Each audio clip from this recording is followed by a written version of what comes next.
I always thought my family was pretty normal, maybe a little dramatic, but nothing crazy. We had our family gatherings, holidays, and everyone seemed so close and loving. I was actually excited about my cousin Sarah's 30th birthday party because we always made such a big deal about birthdays. You know, elaborate decorations, homemade cakes, tons of photos. But looking back now, I realize all those celebrations were just another way to keep up appearances. I was always the good girl who believed everyone and never questioned anything. I trusted my parents, aunts, uncles, and older cousins completely. We lived this suburban dream life with barbecues, game nights, and holiday traditions that felt so genuine. But there were these little moments that felt off. Comments that didn't make sense. Conversations that stopped when I walked into rooms. Family members exchanging weird looks. I always brushed these moments off as my imagination running wild. After all, families are supposed to love and protect each other, right? I had no idea I was living in a carefully constructed lie. But everything I believed was about to come crashing down in the most unexpected way. The day of Sarah's birthday party finally arrived and I was in such a good mood. I spent forever picking out the perfect gift and getting ready before driving to my aunt's house.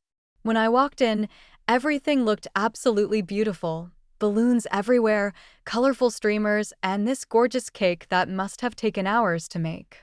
All my usual family members were there, my parents, aunts, uncles, cousins, and some close family friends. I felt so happy and connected watching everyone eat, laugh, and share old stories while taking lots of pictures. These gatherings always made me feel like I belonged somewhere special, you know? Everyone seemed so relaxed and genuinely happy to be together. The kids were running around playing in the backyard while the adults caught up on each other's lives. I was enjoying my mom's famous potato salad and cracking up at my uncle's terrible dad jokes that somehow always made everyone laugh anyway. The whole atmosphere felt warm and loving, just like always. But then I started noticing my Aunt Linda was drinking more wine than usual, which was weird because she's typically the responsible one who barely touches alcohol. Little did I know, Aunt Linda was about to become the truth teller I never knew I needed. As the party went on, I watched Aunt Linda keep refilling her wine glass over and over. She was getting more relaxed and talkative with each sip, which honestly was kind of entertaining at first. Linda started telling these detailed stories about the old days that I'd never heard before. She was mentioning things about our family history that were completely new to me. I noticed the other adults kept trying to change the subject or redirect Linda's attention, but she was totally on a roll. I found myself leaning in closer because these stories were actually fascinating. Linda kept talking about how different things were before everything changed, but wouldn't explain what she meant by that cryptic comment. The other adults started looking really nervous and kept exchanging these concerned glances across the patio. My mom started clearing her throat loudly whenever Linda got too specific about dates and events. My dad suddenly became very interested in helping with cleanup even though the party wasn't even close to being over. Then Linda said something about protecting the children from the truth and how exhausted she was from pretending all the time. My curiosity was completely piqued now because I'd never seen the adults act this uncomfortable during a family gathering. That's when Linda said something that made my blood run cold. Aunt Linda looked directly at me and said, "You know, you look so much like your real mother did at your age." I swear the entire backyard went silent. Even the kids stopped playing for a moment. My mom dropped the plate she was holding and it shattered all over the patio. Everyone started talking at once, clearly trying to cover up what Linda had just said. I was so confused and asked what she meant by real mother. My parents quickly jumped in saying Linda was just drunk and didn't know what she was talking about. But Linda shook her head firmly and said she was tired of lying to everyone. The other adults literally started dragging Linda toward the house, insisting she needed to sleep it off. I followed them, demanding answers, but everyone kept repeating that it was just a slip of the tongue. My mom was clearly shaken and kept saying over and over that Linda didn't mean anything by it. My mind was racing with a million questions. What did Linda mean? Why did everyone react so strongly? Why wouldn't anyone just explain what had happened? I noticed my cousins were also looking confused and concerned now. The party atmosphere had completely shifted from joyful to tense and awkward in seconds. But Linda wasn't done dropping bombs yet. While all the adults were dealing with Linda in the kitchen, I decided to use the bathroom upstairs. On my way there, I passed my aunt's bedroom and noticed the door was slightly open. I could see photo albums scattered all over the bed, which was really weird because my aunt is usually super organized and neat about everything. My curiosity got the better of me, so I peeked inside the room. These photo albums looked old and dusty, like they hadn't been opened in years. They were labeled with dates from way before I was born. I've always loved looking at old family photos, so I stepped into the room for a closer look. The first album I opened showed pictures of family gatherings from the 1990s. Everyone looked so young and happy in these photos. But as I flipped through the pages, I noticed something really strange. There were several pictures of a woman I didn't recognize, but she was clearly part of our family somehow. She was at birthday parties, holidays, and casual gatherings just like everyone else. This woman was absolutely beautiful with the same dark hair and green eyes that I have. In some photos, she was holding a baby that looked exactly like I did as an infant. My hands started shaking as I realized what I might be looking at. That's when I found the photo that changed everything I thought I knew about myself. I found this one photo of the mystery woman in a hospital bed, holding a newborn baby. When I flipped it over, there was writing on the back in my grandmother's handwriting that said Sarah with baby Emma, June 15th. But my name is Emma, and June 15th is my birthday. I just stared at that photo in complete disbelief, trying to make sense of what I was seeing. The woman in the hospital bed was definitely not my mom, not the person I've called Mom my entire life. This Sarah person looked exhausted but so happy, gazing down at the baby with pure love in her eyes. I compared this photo to all the baby pictures I'd seen of myself growing up, and there was absolutely no doubt this was me as a newborn. My mind was completely reeling with questions I'd never thought to ask before. Who is this Sarah? Why had I never heard of her? Where was she now? Why was I never told about her? I heard footsteps coming up the stairs and quickly shoved the photo in my pocket. I pretended to be coming out of the bathroom just as my mom appeared at the top of the stairs. She looked really suspicious and asked what I'd been doing up there for so long. I lied and said I felt sick from all the party food, but inside I was falling apart. I had to find out who Sarah was, and I had to find out tonight. I went back downstairs, but couldn't focus on the party anymore. I kept touching that photo in my pocket and staring at all the adults, wondering who else knew the truth about whatever this was. I noticed that Linda was now in the living room looking much more sober but very upset. The other adults kept trying to get her to go home, but she was refusing to leave. I decided I needed to hear more of whatever Linda had to say. I pretended to go to the downstairs bathroom but instead hid behind the partially closed door where I could hear everything they were saying. Linda was crying and kept saying she couldn't keep lying anymore. She was talking about how unfair it was to keep secrets from us kids, especially secrets this big. My mom was begging her to stop talking and think about what she was doing to the family. Linda said something about how I deserved to know the truth about where I came from and who my real parents were. Wait, parents plural? My dad wasn't even my real dad either? I felt like I was going to throw up right there behind that bathroom door. Linda mentioned that Sarah had been asking about me for years and wondering how I was doing.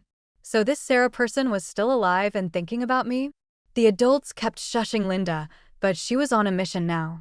That's when I heard something that made me question everything about my entire existence. Through the bathroom door, I heard Linda say the word that changed everything: adoption. She was telling my parents that keeping my adoption a secret wasn't protecting me anymore, it was hurting me. I felt like the floor had just disappeared from under my feet. I was adopted? How was that even possible? Why didn't I know? Linda was explaining that Sarah was just 16 when she had me and couldn't keep me. My parents, well, the people I thought were my parents, had been trying to have a baby for years with no success. Sarah was actually my mom's younger sister, making her my aunt, not some random stranger. The family decided it would be better for everyone if they just pretended I was born to my parents naturally. They thought it would be less complicated and confusing for me as I grew up. Linda was saying how Sarah had agreed to the arrangement because she wanted what was best for me, but she never stopped loving me or wanting to be part of my life somehow.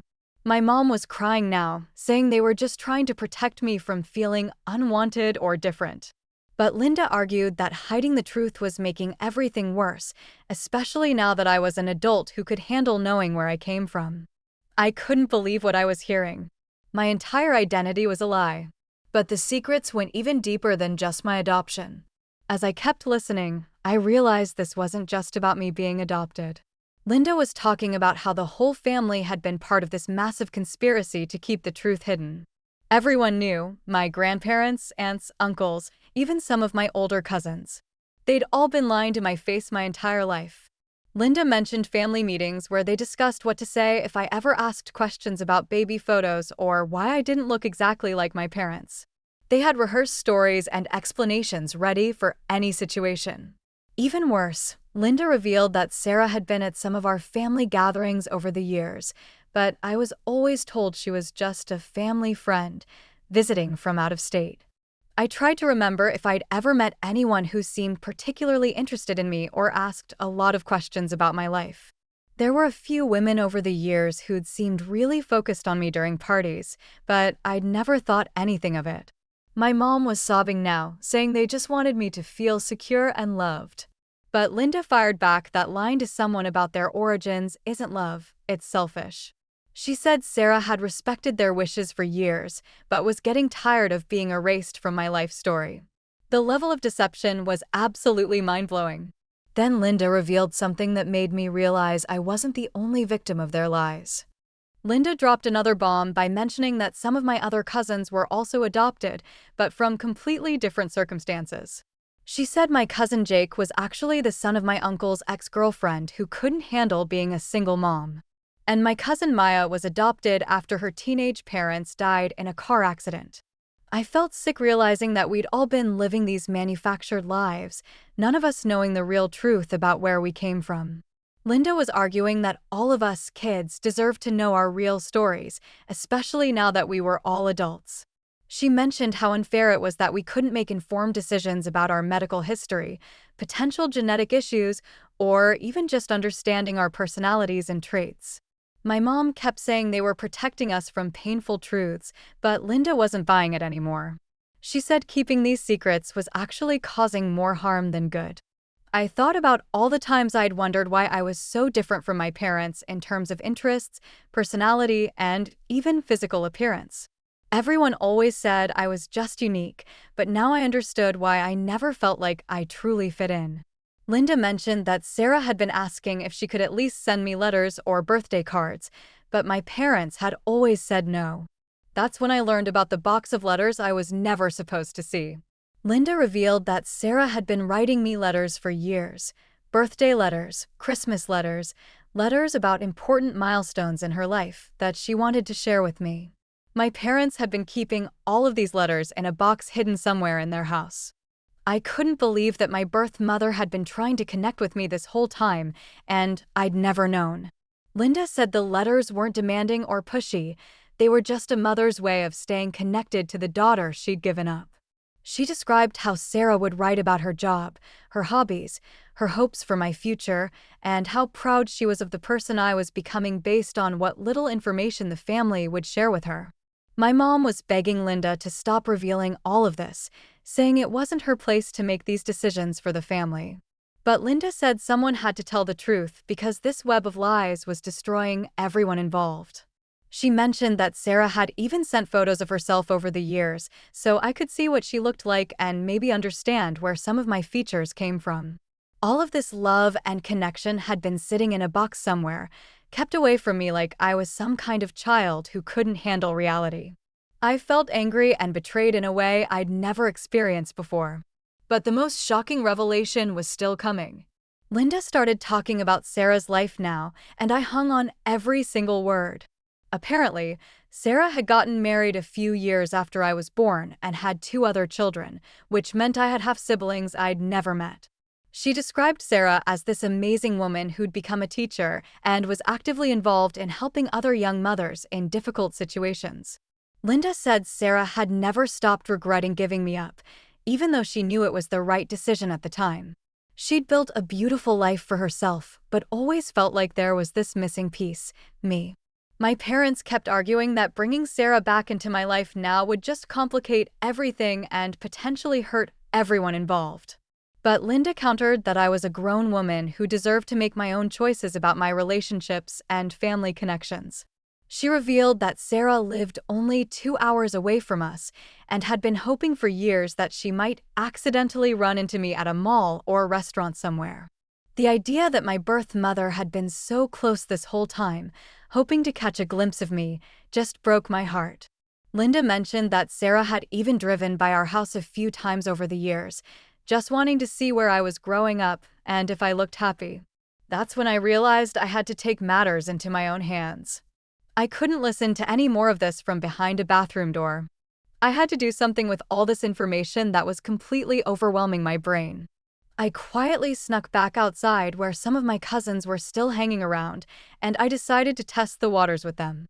I casually asked my cousin Jake if he'd ever wondered about his family history or felt like he didn't quite fit in with his parents. The look on his face told me everything I needed to know. He'd been having the same thoughts and questions I had. I carefully shared what I'd overheard without revealing too many details, and Jake admitted he'd always suspected something wasn't quite right about his origin story. We decided to include Maya in our conversation, and she immediately broke down crying when we brought up the topic of adoption. She said she'd been having dreams about other parents her whole life, but never understood what they meant. The three of us realized we needed to support each other through whatever we were about to discover about our real families. We made a pact to be honest with each other and help each other handle whatever truth we uncovered. I knew I had to confront my parents about what I'd learned, but I also knew I wanted to find Sarah and hear her side of the story. But first, I needed to get my hands on those hidden letters. Jake, Maya, and I spent the rest of the party pretending everything was normal while secretly planning our next moves. We decided we needed to be strategic about how we approached our adoptive parents because clearly they were all in on this together. I told them about the photo I'd found and the letters Linda had mentioned, and we agreed that gathering evidence was our first priority. Maya said she was going to search her parents' house for any documents or photos related to her adoption. Jake planned to have a direct conversation with his dad because he'd always been a little more honest than his mom about difficult topics. I decided my first step was finding that box of letters Linda had talked about. I figured they were probably hidden in my parents' bedroom or maybe in our basement storage area. We also agreed to do some online research to see if we could find any information about our birth parents through social media or public records. The internet can be an amazing tool for finding people if you know where to look. We exchanged phone numbers and promised to stay in touch throughout this entire process. Having Jake and Maya on my side made me feel less alone and crazy about everything I was feeling. We agreed that we deserved to know the truth about where we came from, regardless of how uncomfortable it made our adoptive families. That night, I put my plan into action. I waited until my parents were sound asleep before I started my mission to find those letters. I crept down to the basement first because that's where we kept most of our old family documents and photo albums. I searched through every box, filing cabinet, and storage container down there, but I couldn't find anything that looked like personal letters from Sarah. My heart was pounding the entire time because I was terrified of getting caught. Next, I quietly made my way to my parents' bedroom and checked their closet, dresser drawers, and even under their bed. Still nothing that looked like a collection of letters from my birth mother. I was starting to think maybe Linda had been wrong about the letters, or maybe my parents had thrown them away over the years. Then I remembered that my mom had this old hope chest in the guest bedroom that she used for storing sentimental items. I carefully opened it and found photo albums, my baby book, and some other family keepsakes. At the very bottom, underneath everything else, I found a shoebox that was taped shut. My hands were shaking as I carefully removed the tape and opened the lid. Inside were dozens of letters addressed to me in handwriting I didn't recognize, along with photos and small gifts. What I found in those letters changed everything I thought I knew about love and sacrifice. I took the entire box to my room and spent the rest of the night reading every single letter Sarah had written to me over the years. The first letter was dated just a few months after I was born, and reading it made me cry like I'd never cried before. Sarah wrote about holding me after I was born and how perfect I was, how much she loved me, and how incredibly difficult it was to let me go. She explained that she was just 16 and had no way to provide for me the way she wanted to. She wrote about how much it meant to her that I would be raised by her sister, someone she trusted completely to love me and give me opportunities she couldn't provide. Each letter was filled with so much love and longing. She wrote about milestones she imagined I was reaching: first steps, first words, first day of school. She described her own life as she grew up, went to college, and eventually became a teacher. She included photos of herself at different ages, so I could see how she'd changed over the years. Some letters included small gifts like pressed flowers or little trinkets that reminded her of me. Reading these letters, I realized that Sarah had never stopped being my mother in her heart. She'd just made an impossible choice to give me a better life than she could provide as a teenager. But the most recent letter revealed something that would change everything. The most recent letter in the box was dated just 3 months ago, which meant Sarah was still writing to me even though she knew I wasn't getting these letters. In this letter, she wrote about how she'd been thinking about reaching out to me directly now that I was an adult. She said she'd been respecting my parents' wishes to stay out of my life, but she was struggling with whether that was still the right decision. Sarah wrote about seeing me from a distance at a grocery store about a year ago and how proud she felt watching me interact with other people. She said I seemed kind and confident, and she hoped I was happy with the life I'd been given. But she also wrote about how much she missed me and wondered what kind of relationship we might have if I knew the truth about who she was. She included her current address, phone number, and email address in case I ever wanted to contact her. Reading that letter, I realized that Sarah had been ready to connect with me. She was just waiting for the right opportunity or sign that it would be welcome. She wrote about her other children, my half-siblings, and how she'd told them about me but respected my privacy by not sharing too many details. The love in her words was so pure and genuine that I knew I had to meet her. I made a decision that would either heal my heart or break it completely. I stared at Sarah's phone number for hours, trying to work up the courage to call her. I must have picked up my phone and put it back down 50 times. What do you say to the mother who gave birth to you but hasn't spoken to you in over 20 years? How do you even start that conversation? I was scared she might not want to actually talk to me, even though her letters suggested otherwise. What if she'd moved on completely and having contact with me would disrupt her life? What if her husband and other children didn't know about me and I caused problems in her family? But then I remembered all those letters filled with love and longing, and I realized she'd been waiting for this call probably longer than I'd been wanting to make it. I decided to send a text first because that felt less intimidating than a phone call. I wrote something simple like, "Hi, this is Emma. I found your letters and would love to talk to you." I stared at that message for another hour before finally hitting send. My heart was beating so fast I thought it might jump out of my chest. Within 5 minutes, my phone rang. When I saw Sarah's number on the screen, I almost didn't answer because I was so nervous. But I knew this was my moment to finally get some real answers. Her first words to me made me understand what unconditional love really means. When I answered the phone, Sarah's first words were, "Emma, my beautiful daughter, I've been waiting for this call your entire life." I immediately started crying and couldn't even speak for a few minutes. Her voice was so warm and familiar, even though I'd never heard it before. She was crying too, and we just sat there on the phone together, both of us overwhelmed by emotions we'd been holding in for years. When I finally found my voice, I told her about finding the photo at the birthday party and overhearing Linda's conversation. Sarah laughed through her tears and said she'd always known Linda would be the one to finally tell the truth because she never could keep secrets very well. I asked Sarah to tell me her version of what happened when I was born and why she made the decision to let my parents raise me. She explained that she was just a scared teenager who wanted desperately to keep me but knew she couldn't provide the stable, secure life I deserved. She said giving me up was the hardest thing she'd ever done, but seeing how well I'd turned out made her know it was the right choice. She told me about watching me from afar over the years and how proud she was of the person I'd become. We talked for over 3 hours that night, and it felt like we were just picking up a conversation we'd been having my whole life. Then she asked me a question that I wasn't prepared for. Sarah asked if I would be willing to meet her in person, and my immediate answer was yes. She suggested we meet at a neutral location like a coffee shop, so I wouldn't feel pressured or trapped if the meeting became overwhelming. She was so thoughtful about making sure I felt comfortable and safe, which just proved how much she really cared about my well-being. We planned to meet the following Saturday at a cafe halfway between our two cities.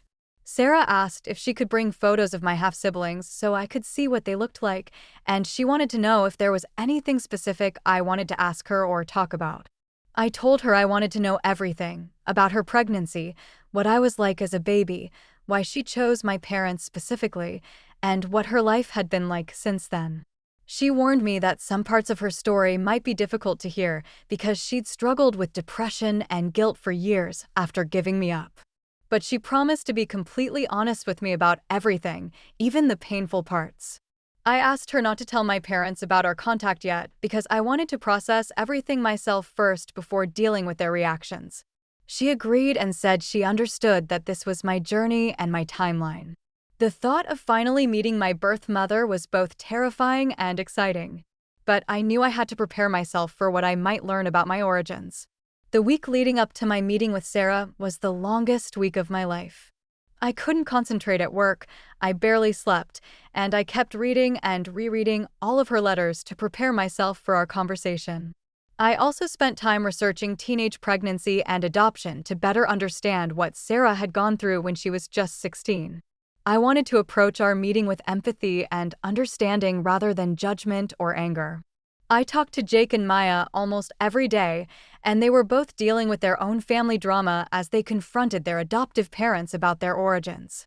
Jake's dad had finally admitted the truth about his adoption and even helped him find some information about his birth mother.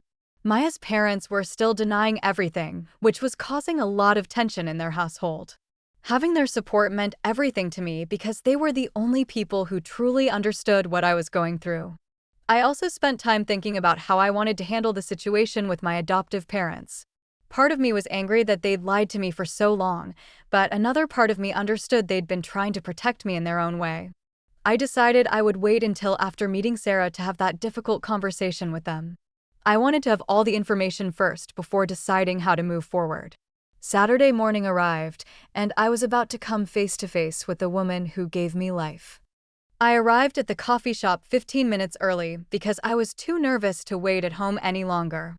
I ordered a latte and chose a table in the back corner where we could have privacy for what was sure to be an emotional conversation. When Sarah walked through the door, I recognized her immediately from the photos, even though she was 20 years older now.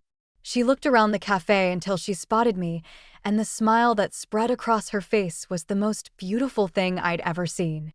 She walked over to my table, and we both stood up awkwardly, not sure whether to shake hands, hug, or what. She asked if she could hug me, and when I nodded yes, she wrapped her arms around me like she never wanted to let me go.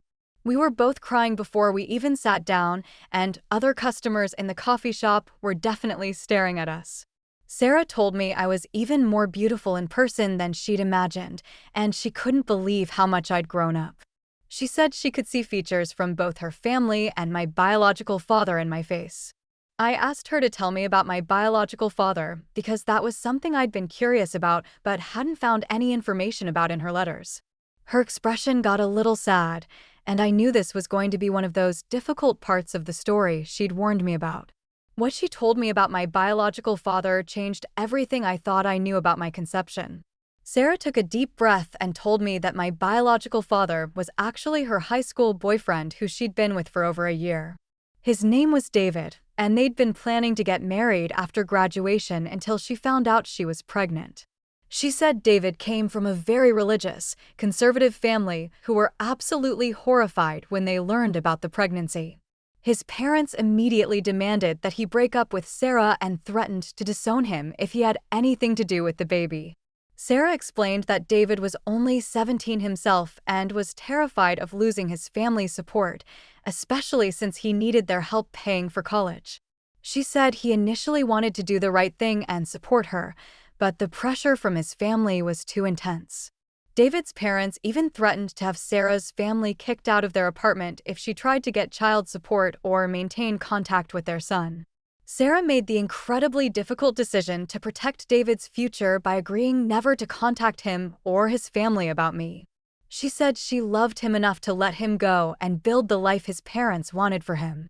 Hearing this story, I realized that both of my biological parents had made tremendous sacrifices because they were just teenagers in an impossible situation. Sarah showed me a photo of David from high school, and I could definitely see some of his features in my own face. Then she told me something about David that I never expected to hear. Sarah revealed that she'd kept track of David's life over the years through social media and mutual friends, even though they'd never spoken since high school. She told me that David had become a successful lawyer and had gotten married about 10 years ago to a woman named Jennifer. They had 2 children together, which meant I had even more half-siblings I'd never met.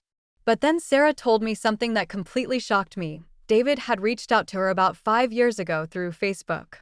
He'd been going through some kind of midlife crisis and started thinking about the choices he'd made as a teenager. He'd sent her a long message apologizing for abandoning her during the pregnancy and asking if she could tell him anything about what happened to their baby. Sarah had been torn about whether to respond because she'd promised my adoptive parents she would never contact anyone about me without their permission. She ultimately decided to tell David that I was healthy and happy, but that she couldn't share any other details about my life or whereabouts. David had asked if there was any way he could contribute to my college fund or help out financially, but Sarah explained that my adoptive parents were providing well for me and didn't need assistance. She said David seemed to carry a lot of guilt and regret about not being there for us when I was born. That's when Sarah asked me if I wanted to know more about David's attempts to reconnect. Sarah told me that David had been sending her occasional messages over the past few years, always asking if there was any way he could meet me or at least know how I was doing. She showed me some of the messages on her phone, and reading them made me realize that my biological father had been thinking about me too, not just Sarah. In his messages, David wrote about how becoming a father to his other children had made him understand what he'd missed out on with me. He said not a day went by that he didn't wonder about his first child and whether I would ever want to know him. He'd apparently told his wife Jennifer about me early in their relationship, and she'd been supportive of him trying to reconnect if the opportunity ever arose.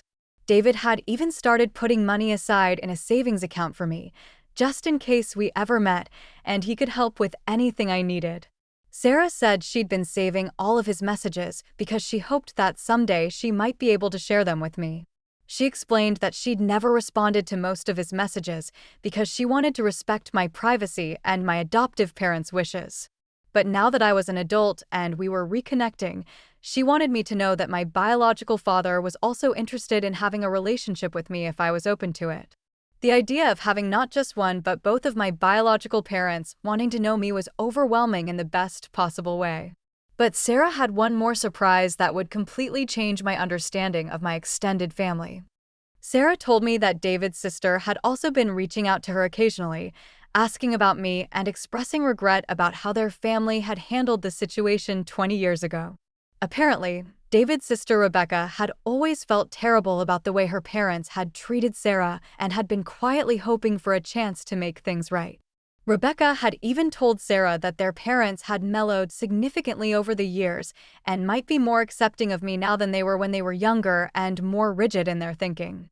Sarah explained that Rebecca had children of her own now and understood how devastating it would be to be separated from a child.